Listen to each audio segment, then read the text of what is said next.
Good afternoon, this is Schweitzer, and let's take a quick look at sort of our initial mathematics of, I shouldn't say initial, but it's mathematics of a particular scenario involving projectile motion.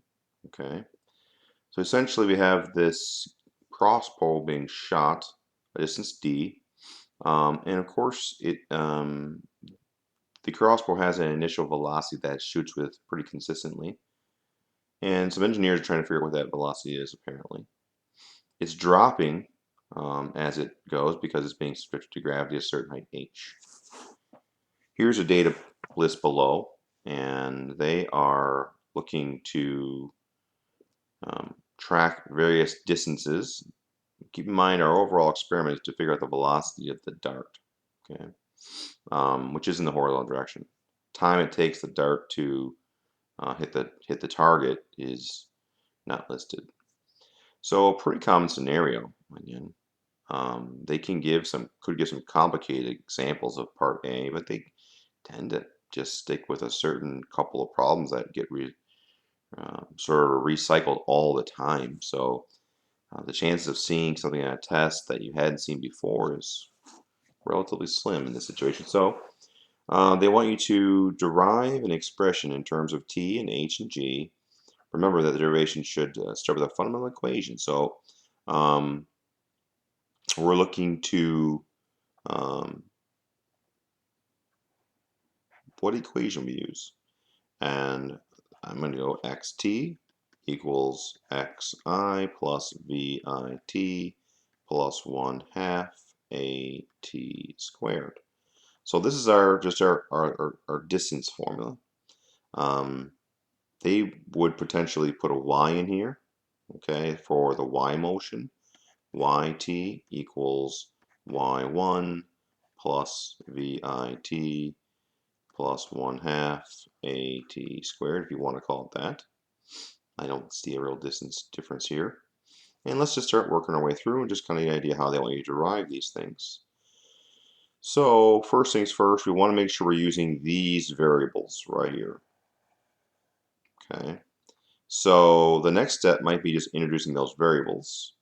H, what's h? H is the height, which is basically xt, assuming this is 0.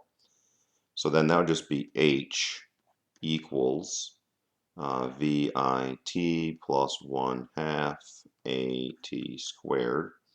The next step, so I just introduce all my variables. All right. Let's cross things out that don't apply, and then we'll rearrange. So when I say things that don't apply, I mean things that are 0 we can get rid of. So in the horizontal position, we have a velocity, but there's no acceleration. Keep in mind that everything that is I should say that we're doing time. So time in the air is always dealing with the y-axis. Always. That's something we'll be preaching over and over and over again. So as I shoot horizontally, initially there is the velocity at all in that direction, 0 velocity going down. So this is 0, so that's going to be gotten rid of.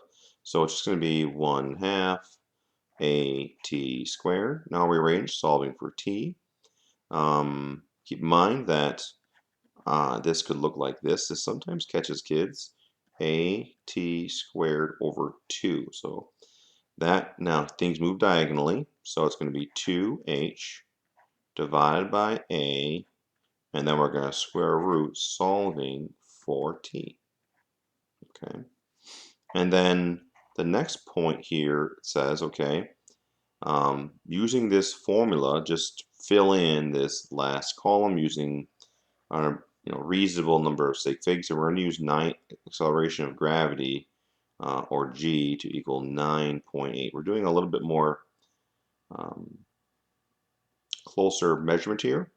So I'll look at the 3 sig figs here, 4 sig figs, 3, so 2, 3. So we don't want to just use 10 for this thing. We'll use a little more accurate value of g. All right, so take a moment, plug in those values.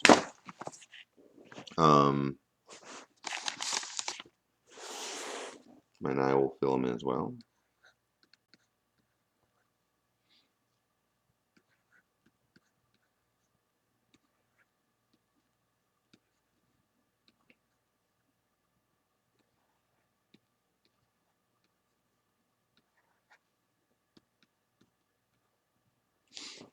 All right, you can check that math there. All right, let's go to the next page. Okay, so we just did part B.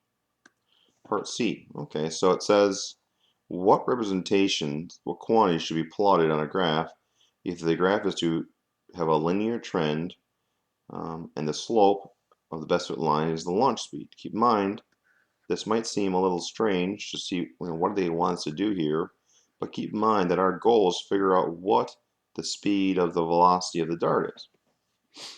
We are launching it horizontally. Okay, I want to know what that V is. So of what I have here so far, what can I get that, what can I graph that my horizontal, that my slope would be the actual speed, which should be constant in the horizontal direction. All right, it's not changing. It's just dropping, but it's not changing. So you can write out a little blurb here. Traveling a certain distance horizontally divided by a time should give me my velocity, which is going to give me a constant because it's linear. Okay, so I would simply write, I would describe that and say, okay, I'm going to use distance on the y component, and I'm going to use time on my x. So let's go ahead and do that. That's part E here. So the distance here is going to be h. All right. Um, Horizontal distance. All right. Now, horizontal distance isn't h necessarily, so it's just the horizontal distance. We listed that out on the very first column. So horizontal distance. Okay, it'll be in meters. And then we're going to go time here. You should take some time and figure out how you want to increment it. All right, so like 0.1, 0.2, maybe 5, maybe 10, okay? And then this is distance traveled, and you can plot that out, okay? I am not going to take the time to show you all very little graphing piece here, but it looks something like that, and there'll be data points along this guy here, okay? And of course, then they want you to actually determine the speed, carefully calculate the slope. So with your line, carefully calculate out what that slope would be so you can get the velocity of the dart. Okay? And they're indicating that it should be between 6.5 and 65 and 55. 65 and 55. Meters per second. So make sure when you put your key things here would be, getting your units right, carefully doing it, and you're going to get some variation around here. Okay, that's fine. That happens. Make sure you draw a best fit line, trying to account for all the points, and then we're going to measure the slope of that line, and we should get someplace around there. Okay. Thank you very much.